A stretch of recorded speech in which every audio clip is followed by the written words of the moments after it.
Chers membres de Trader Pro, bonjour, j'espère que vous allez bien, que vous avez la pêche. Alors je fais la petite vidéo du week-end pour faire le point sur les indices et les stratégies que je mets en place.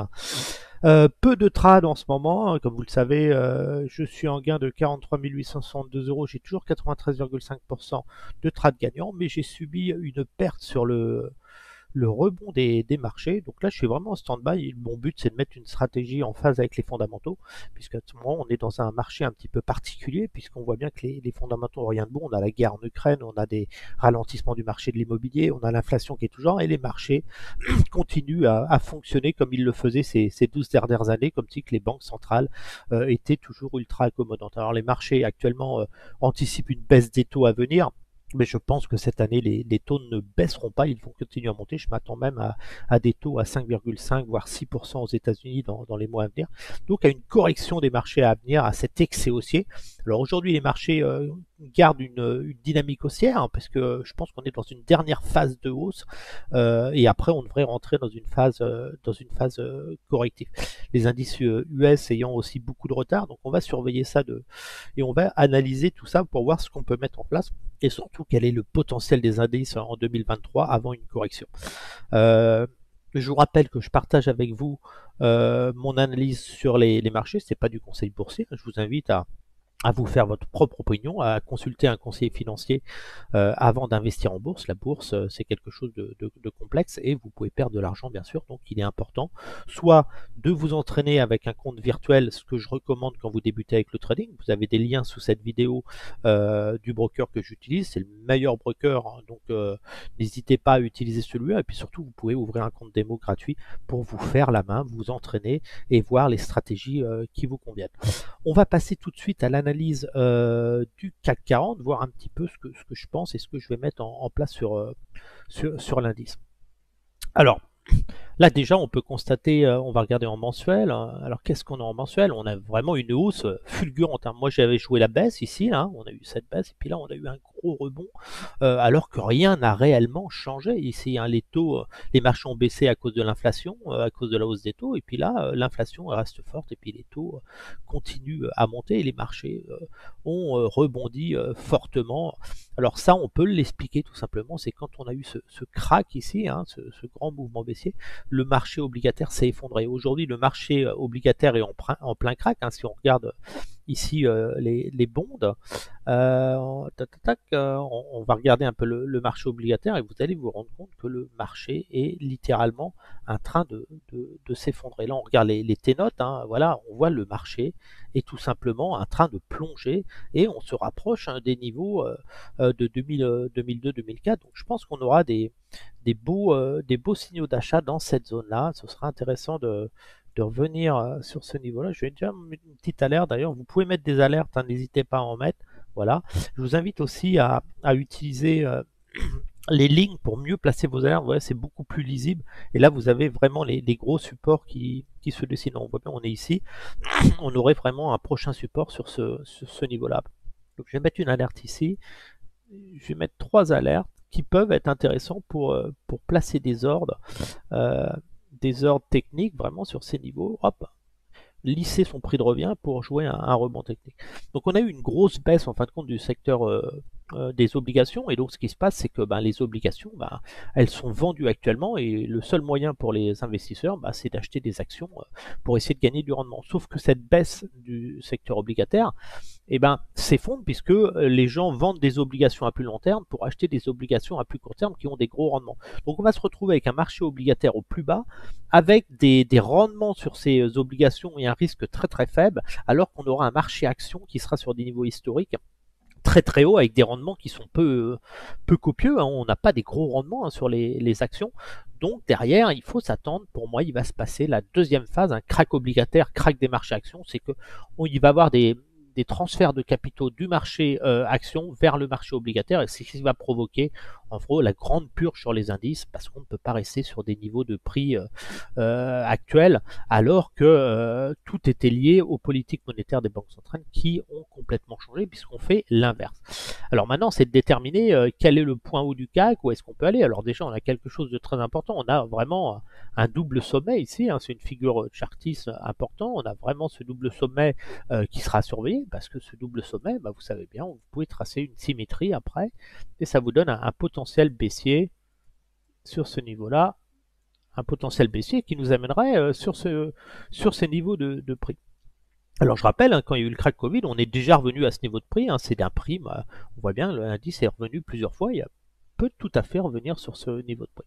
Sachant que j'ai un niveau, moi, d'achat sur le CAC dans cette zone-là, c'est le niveau. Je n'achète pas long terme l'indice sur ce niveau-là, surtout avec la conjoncture, ce qui se passe, la guerre en Ukraine, l'inflation, le ralentissement du marché immobilier, tout ça fait que la hausse des matières premières fait que je n'ai pas envie d'acheter sur ces prix-là. Ceux qui ont acheté sur ce prix-là, ben, ils ont suivi une grosse baisse, et ceux qui achètent là, ben, ils peuvent espérer monter, mais le potentiel baissier reste très important. On voit bien qu'on a un support ici qui est vraiment très important, et on pourrait revenir et le casser.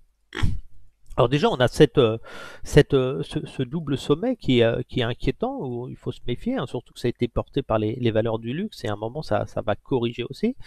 On a aussi des choses importantes. On va regarder sur des tendances plus court terme, hein, qui sont aussi très intéressantes.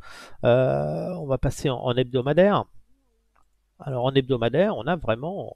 Alors si on regarde ici, on a vraiment eu, on a eu une vague, on a eu 5 vagues ici, un baissière, enfin 3 vagues. On a eu une première vague baissière ici, je l'ai fait approximative, hein, une deuxième. Ici, on en a une autre, ici. Et puis là, ça génère bien sûr comme vous le savez, hop là, je vais supprimer celle-là. On peut voir une vague d'Elliott qui est en train de se dessiner. On va la mettre un peu plus précise, voilà. Donc là, on a une vague d'Elliott qui est en train de se faire, et qui sera intéressante à surveiller, parce que on va essayer de regrouper le maximum d'indicateurs. Alors voilà, on a un double sommet ici. Hein. On a une vague d'Elliott ici. Si on regarde en linéaire, on voit vraiment, on voit vraiment un support, vraiment le support du CAC. Ça veut dire que même si le marché était très haussier, la zone où le CAC devrait revenir, au moins tester s'il devait aller plus haut, ça veut dire que de toute façon, il y a de grandes chances qu'on revienne à 6600 points dans les mois à venir. Donc déjà, ça c'est important de surveiller ce support, qui correspond d'ailleurs à la zone mineure actuelle, la zone mineure d'achat. Sachant que on a deux zones, la zone mineure et la zone majeure. Ici, c'est des zones où, même si l'indice devait remonter, à un moment, il va revenir dans ces zones-là s'il devait aller plus bas. Ou, bien sûr, moi, ce que je privilégie, c'est vraiment une poursuite de la baisse après. Donc ça, c'est intéressant déjà d'avoir ça. On va repasser en Akinashing.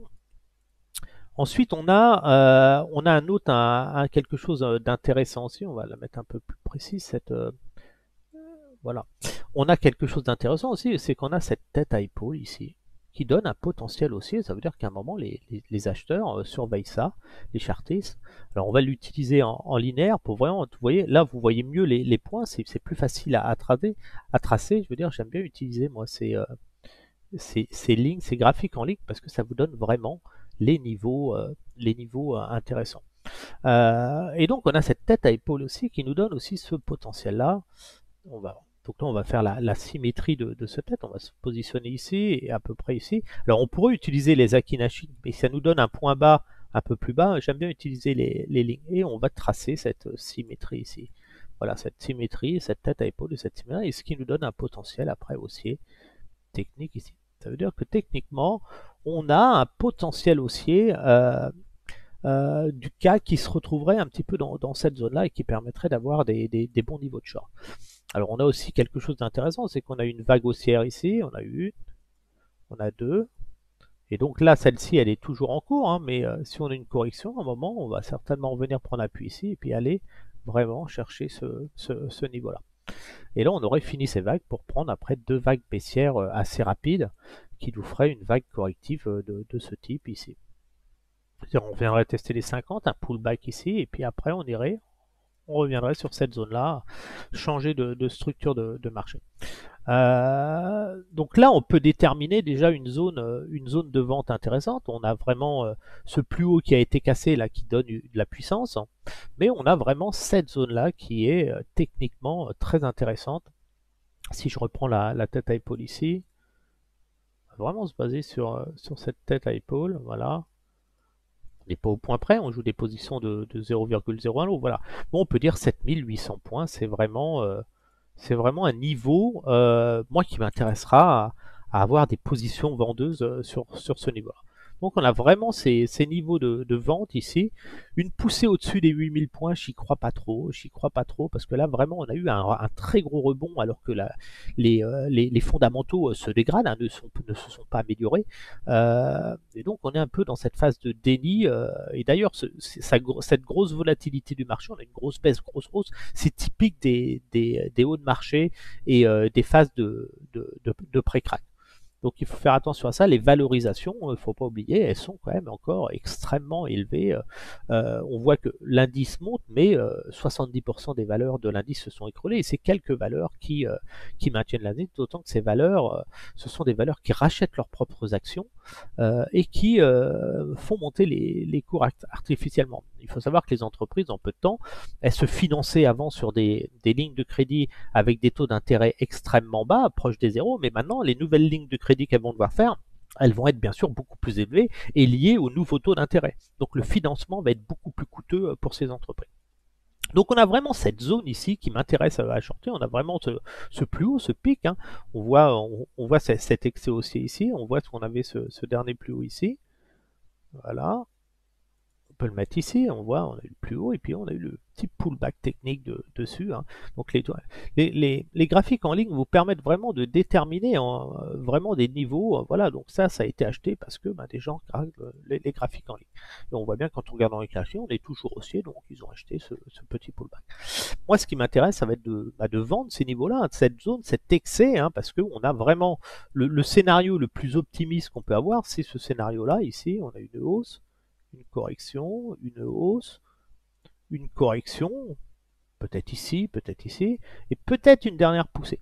Le tout est de savoir est-ce qu'on est en deux vagues pour un gros mouvement ou est-ce qu'il reste un restant haussier. Mais si on a ce restant haussier, derrière, il y aura obligatoirement une correction.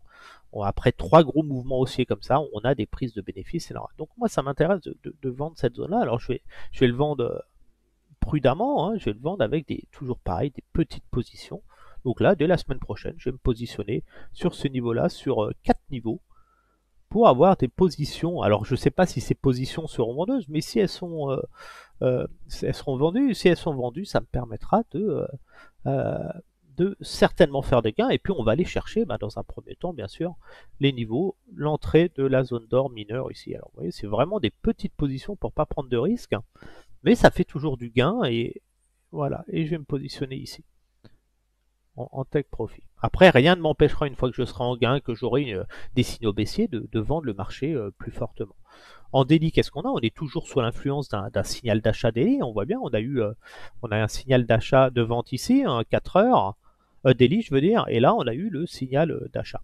Alors ce qui m'intéresse, moi, c'est de surveiller le prochain signal de vente 4 heures. Donc là on voit bien les signaux d'achat daily, hein, que j'avais placé ici. Donc là, on a eu, moi ce qui m'intéresse, c'est le 4 heures, c'est de surveiller la prochaine correction 4 heures qu'on n'a toujours pas eu, hein. Là, on n'a pas eu de correction 4 heures encore, hein, puisqu'on a eu un signal d'achat 4 heures ici. Ici, vous avez eu un signal de vente qui a été rapidement suivi par un signal d'achat.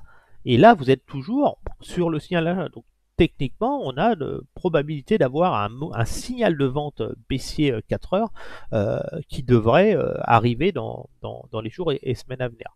Donc ça va être intéressant de le jouer celui-là parce qu'on va avoir une correction un petit peu plus ample et surtout vendre ce signal 4 heures, n'oublions pas, c'est de vendre sur des records historiques. Vous vendez à des prix extrêmement élevés. Donc ce prochain signal de vente 4 heures, il sera extrêmement intéressant à jouer. En données horaires, qu'est-ce qu'on a en données horaires? On voit bien, on a une phase de correction, mais on est toujours resté en signal d'achat 4 heures, mais on a eu quand même un test du signal horaire, mais toujours en signal d'achat 4 heures. Et donc là, les signaux de vente horaire n'ont pas réussi à inverser la tendance baissière 4 heures ici. On est toujours resté en signal d'achat. Donc on est toujours dans une tendance haussière, la poursuite de ce grand mouvement haussier. Donc là on voit mes ordres, où est-ce que je vais placer. Je vends bien sûr le plus haut ici, et puis je vends des niveaux stratégiques, mais sur de larges zones pour pouvoir capter. Alors bien sûr les indices peuvent toujours monter au ciel, mais à un moment il faut revenir à la raison et voir les valorisations. Donc là, pour moi, sur le long terme, de toute façon, ça ne change rien avec les fondamentaux. Pour moi, je suis plus en train de jouer. Alors, il y a un excès haussier qui peut être piégeux ici, mais je suis plus à jouer ce signal-là. Je n'achète pas sur ce niveau-là. Dans le pire des cas, ceux qui veulent acheter sera revenir sur ce niveau-là, mais je suis plus dans un mouvement de ce type ici. Peut-être une poussée, et puis derrière, on va avoir, je joue plus un mouvement de ce type, revenir après sur une grosse correction dans cette zone-là, ici.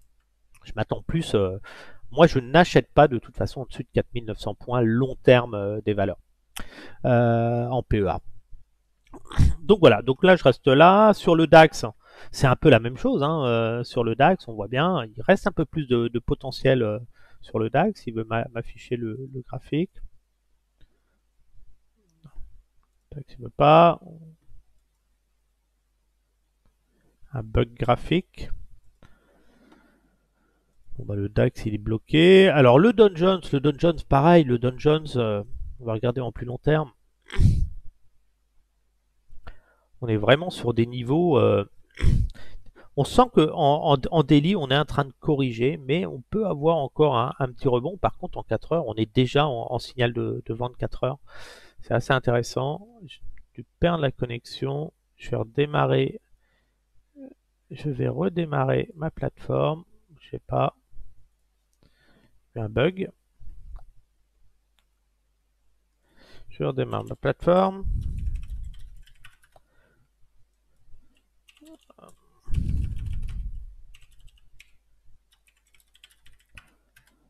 Hop, le mot de passe est tapé. Voilà. Plateforme est redémarrée. Et on va repasser sur le DAX.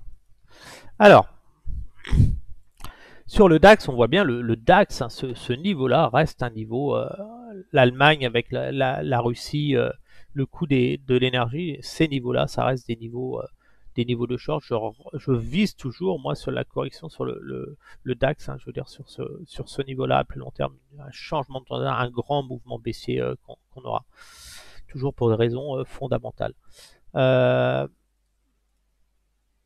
On va regarder ici. Donc là, on est toujours sur ce grand mouvement haussier. On est un peu comme on est dans ce mouvement-là ici. Et puis derrière, on a une correction.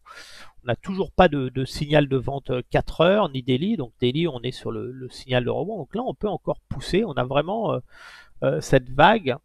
C'est pour ça qu'on ne peut pas être agressif à la vente. Et pour l'instant, je suis peu actif.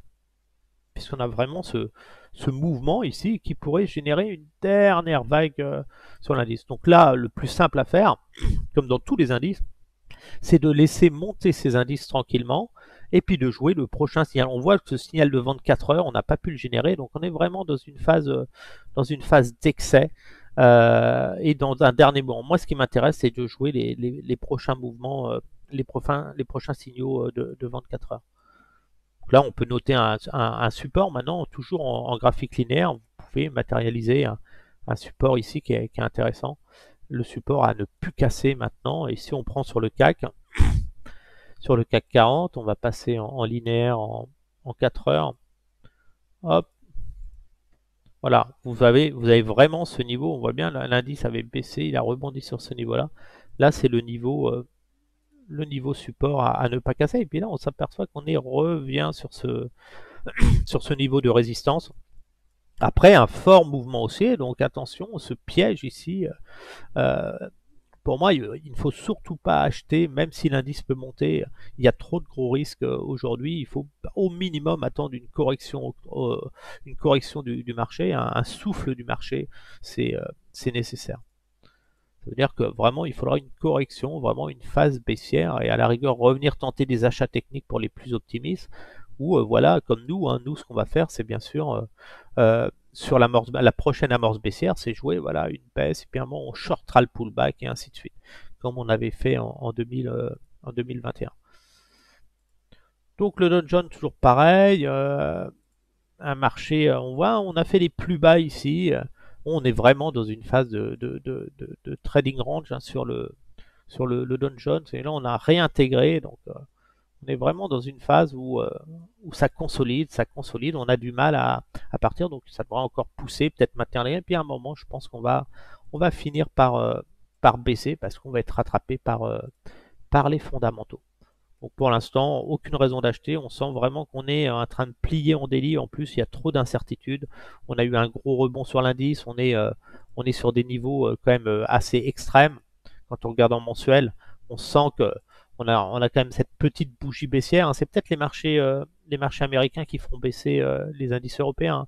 On a vraiment ce mouvement et puis là, on sent qu'on est en train de lutter et puis ça peut vite dégringoler comme ça. Donc attention. Euh, le, le SP500, pareil, le SP500, on reste vraiment sur des niveaux, on sent vraiment, c'est un rebond. On voit ici sur ce niveau-là l'échec en haut de la zone d'or. Donc là, on a eu un échec, on est monté, on a eu l'échec, on a baissé, et puis là, on échoue encore. Donc je suis très prudent. Je pense que si vraiment ça devait monter, de toute façon, l'indice aura du mal à franchir. Ce sera des échecs dans cette zone-là pour aller bien sûr chercher, toujours pareil, cette cible corrective qu'il y aura sur les marchés dans les mois à venir. Le Nasdaq, il s'accroche, hein. La zone de vente idéale sur le Nasdaq, bien sûr, c'est cette zone-là, hein. Elle est vraiment très très belle. Est-ce qu'on va y aller? Pour l'instant, on ne peut pas le déterminer. Moi, ce qui m'intéresse, c'est voilà les signaux de vente, 4 heures. Donc là, on est toujours sur un signal de vente 4 heures. On a une tentative de hausse. Donc je vais surveiller ça, voir la capacité à l'indice à reprendre de la hauteur. Donc là, on ne peut pas vendre ces indices-là, mais ça m'intéressera de shorter sur ce niveau-là s'il y a un prochain signal de vente. Donc pour l'instant, je reste à l'écart des indices US et j'attends d'avoir des statistiques économiques qui me permettront en fin de compte d'asseoir ma stratégie. Ça veut dire que bien sûr, en ce moment, je surveille la consommation des ménages et dès que les chiffres de la consommation des ménages va commencer à baisser, je vais être beaucoup plus agressif sur les marchés. Pour l'instant, je laisse l'indice monter et je me prépare à jouer un gros mouvement correctif. Là, pareil, on a un signal d'achat, donc on a tendance à vouloir aller rejoindre ces niveaux-là, cette zone d'or de vente, hein. On voit bien ce niveau de résistance ici, hein, toute cette zone-là. Donc si on venait dans cette zone-là, je serais intéressant à shorter. Je pense pas que l'indice puisse battre des records historiques comme les indices européens, hein, qui profitent de la baisse de l'euro. Donc voilà, on va continuer à corriger et je reviendrai dans cette zone-là à l'achat, mais pas avant. Donc je suis plus dans un mouvement, il faut être patient. J'ai joué toute cette baisse, donc là, si on rebondit ici, dans cette zone-là, je viendrai chercher ce niveau-là. J'attends toujours pareil des confirmations fondamentales. Lui, pareil, l'indice italien, attention. Moi, je commence à vendre cet indice un peu comme le CAC. Je suis plus vendeur des indices européens que des indices US. Ici, par exemple, on a vraiment cette zone, hein, ce double sommet, hein. Je rappelle que sur cet indice, je vise au minimum un retour dans cette zone ici. Mais vu le potentiel en double creux, on pourrait même revenir bien plus bas. Ça veut dire revenir dans cette zone-là. Donc attention, toute cette zone pourrait tester. L'Italie, hein, c'est quelque chose de systémique pour l'Europe. Les dettes sont importantes et tout. Il y a un très grand risque sur ce pays. Et puis là, on voit que ça s'envole.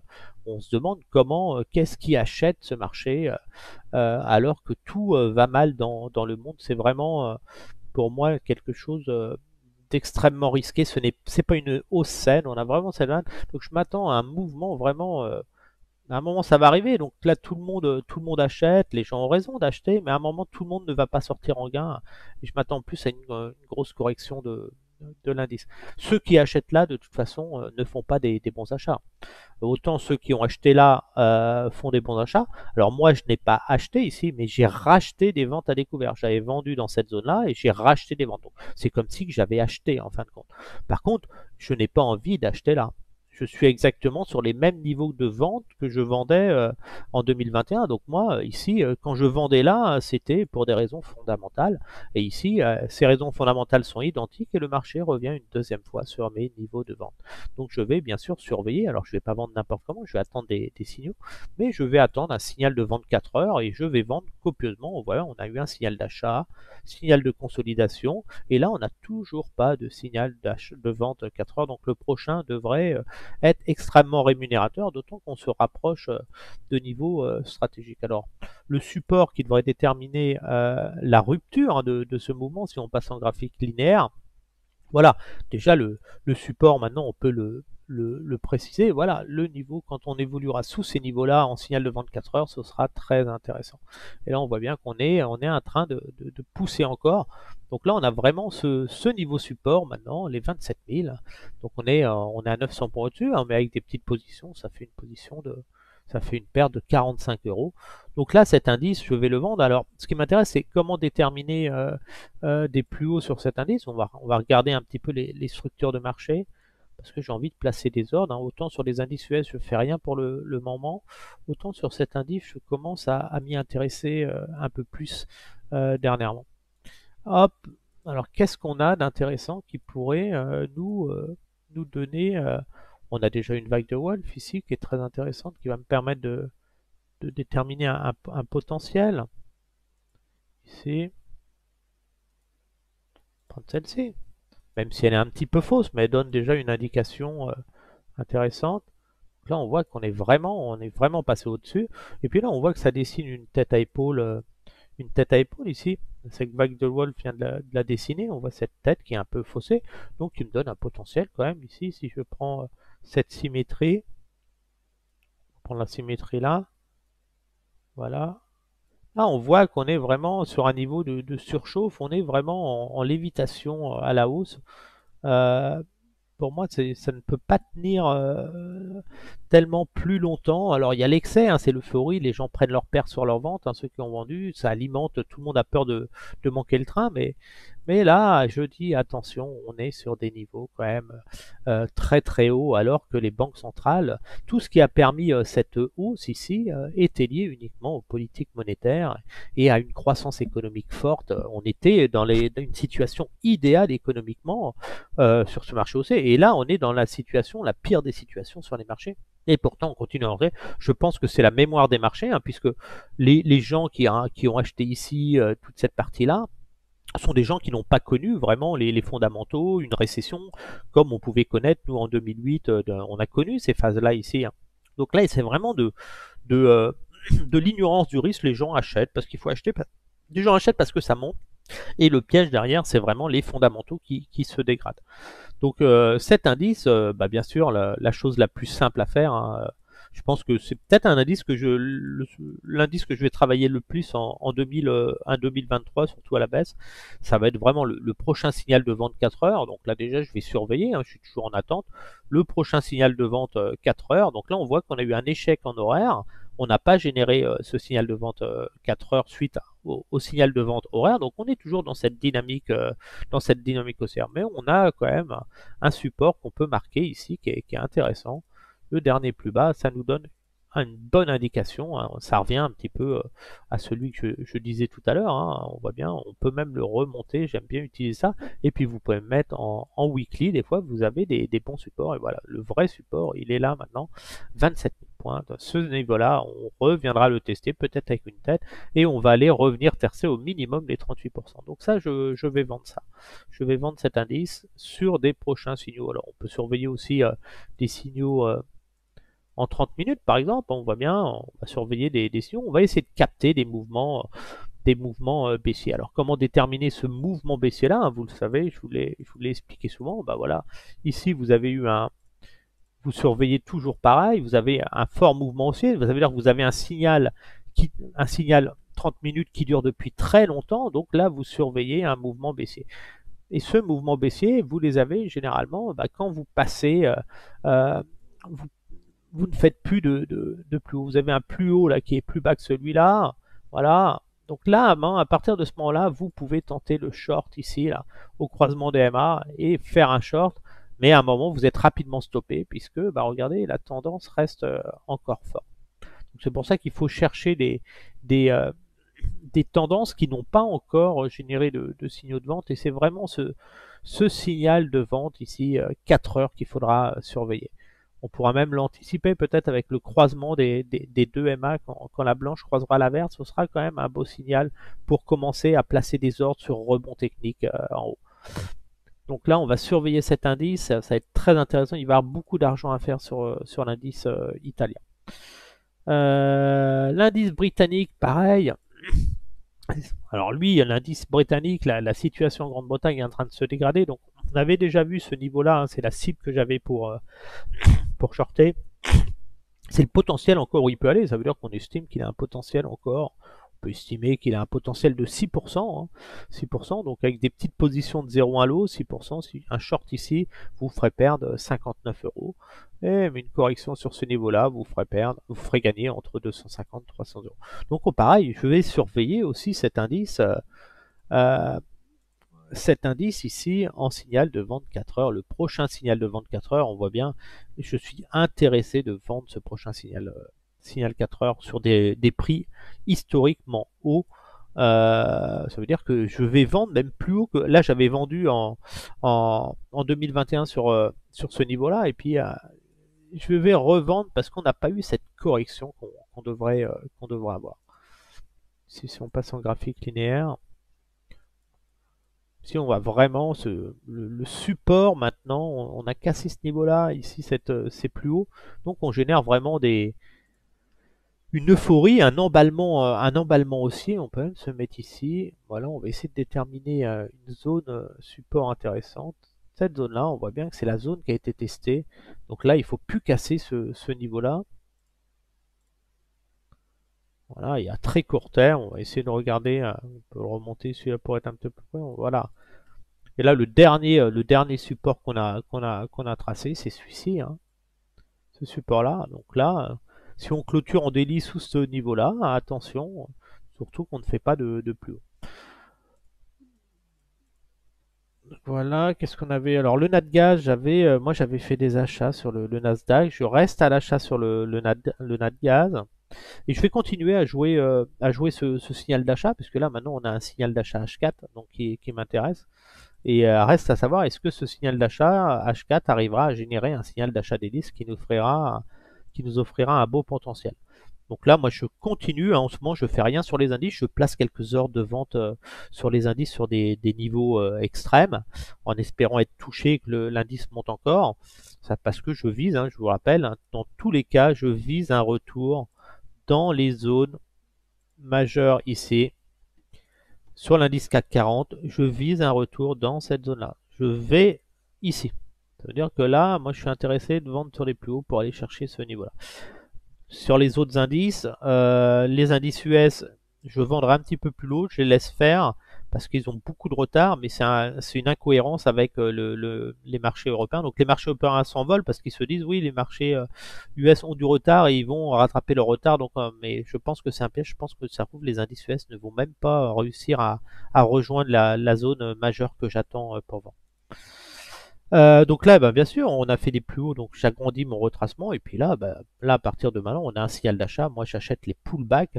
Donc déjà, j'ai 4 niveaux d'achat qui m'intéressent ici. Je vais acheter sur 4 niveaux.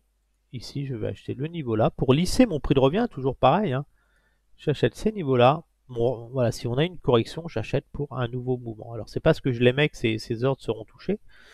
Mais si jamais on venait là, ça m'intéresse d'acheter parce que quand on a vu le mouvement, il se passe quelque chose. Donc là, on peut regarder aussi en graphique linéaire, c'est intéressant de voir les zones de résistance et de support. Là, on voit bien cette zone de résistance, là, quand elle a cassé celle-ci, là, ici, on a cette zone de résistance qui a été cassée. Là. Donc un retour dans cette zone-là générera obligatoirement de toute façon un rebond technique. Puisque la baisse, on a eu un crack sur la matière et on a un plus bas qui a été touché ici. Donc moi je vais rester comme ça. En horaire, on est comment? Voilà, on voit vraiment cette hausse, hein. Donc là, j'essaye de capter. Donc quand vous êtes touché, vous accélérez, vous prenez des gains et vous replacez un ordre ici. Alors le potentiel haussier sur le gaz, il est pour moi ici, hein. Le premier, c'est vraiment les 23%. On va repasser en 4 heures. Voilà. Donc là, ici, là, on a vraiment le retracement des 78, ce pullback. Donc à partir de ce moment-là, il faut prendre des gains ou remonter ses stops une fois qu'on sera là pour aller chercher ce niveau-là. Mais vous ne pourrez plus acheter au-dessus de ce niveau-là. Ça veut dire que les achats se font avant, puisque vous avez un risque de correctif. On n'achète pas au-dessus de ce niveau-là. Par contre, si on a des replis ici, on achètera pour aller chercher toujours cette cible-là. D'ailleurs, on va mettre les ordres tout de suite ici. Je les place déjà sur ce niveau-là. C'est vraiment là que je vais aller chercher du gain. Voilà, je vais rester comme ça. Impeccable. Et en mensuel, ça donne quoi? Si on regarde en mensuel, on a vraiment... on va se mettre en graphique linéaire pour mieux voir. Voilà, on a vraiment... Voilà, on a eu un crack, hein, on a vu cet effondrement ici. Et là, on est en train de rebondir techniquement. Alors, on pourra faire des plus bas, hein, peut-être qu'on a un rebond. Pour moi, je m'attends plus à un rebond technique vers ce niveau-là, on peut dire. Là, il faudra se méfier sur ce niveau-là. On voit bien, même ce niveau-là, pourquoi il est là? Vous voyez, ce niveau-là, ici, il est stratégique. C'est pour ça que je vous dis de ne plus acheter au-dessus des 3,31. Parce qu'on a un risque correctif. Mais là, voilà, on a ce potentiel de rebond dans cette zone-là, ici. Donc, tant qu'on va avoir des mouvements de consolidation, mais on va avoir cette zone qui devrait être ralliée et qui permettra de faire des achats. Donc, profitons des effets de correctif dessus pour continuer à acheter à bon prix avec des petites positions. Voilà, ça veut dire que là, bah, si d'un coup ça se met à baisser violemment, ici ça baisse, on voit que ça commence à paniquer, ça baisse, et puis après ça remonte fortement, et voilà, et c'est comme ça qu'on va capter du gain. Donc voilà, donc peu de choses à dire sur les marchés actuellement. On attend toujours des signaux de vente 4 heures sur les indices. Les indices montent encore. Je commence à vendre un peu le CAC, bien sûr, sur des niveaux stratégiques. Je reste à l'écart des ventes et des achats sur les indices US. Je veux voir ce qui se passe sur les fondamentaux. Par contre, tout ce qui est Europe, les excès haussiers, je pense que les prochains signaux de 24 heures sont extrêmement intéressants. Et voilà, donc inutile de prendre de risques sur les marchés en ce moment, hein, puisque dans peu de temps, vous allez avoir énormément d'argent à gagner, comme je l'avais fait en 2021. Vous avez vu, en 2021, on faisait des gains tous les jours, parce que quand les marchés vont corriger, hein, les baisses sont beaucoup plus rapides que les hausses. Et là, il suffira de vendre et on gagnera de l'argent en vendant tout simplement les pullbacks sur les MA daily. Mais on n'achète pas un marché sur des records historiques. On va jouer un prochain mouvement baissier. Et je rappelle qu'on achète toujours un indice uniquement quand il est revenu proche des 50%. C'est-à-dire que sur le CAC 40, tant que l'indice n'est pas revenu à 4900 points, inutile de chercher à acheter long terme les marchés. Hein, on achète ici vraiment sur ce niveau-là. Quand vous étiez là, il ne fallait pas chercher à acheter ce niveau-là. Vous attendez vraiment, et là vous captez ici. Donc les gens qui ont acheté ici, il y a eu la montée, ils ont pris des bénéfices. Donc là, ils ont racheté un petit peu trop tôt et ils n'ont pas attendu vraiment cette correction ici. Et à un moment, on va revenir sur ce niveau-là. Sur ce, je vous dis à bientôt. Merci pour les pouces bleus pour la vidéo, vos commentaires. Bienvenue à tous les nouveaux membres aussi du Facebook Trader Pro qui échangent avec moi régulièrement. Et attendons les fondamentaux. Je rappelle que le marché immobilier aux États-Unis, en Chine, est en train de se retourner. La consommation des ménages, qui représente 70% du PIB, et encore montre des signes de résistance, mais elle va plier puisque les taux d'intérêt vont priver les consommateurs de crédit aux États-Unis. On sait bien que les Américains consomment uniquement à crédit. Sur ce, je vous souhaite à tous un excellent dimanche.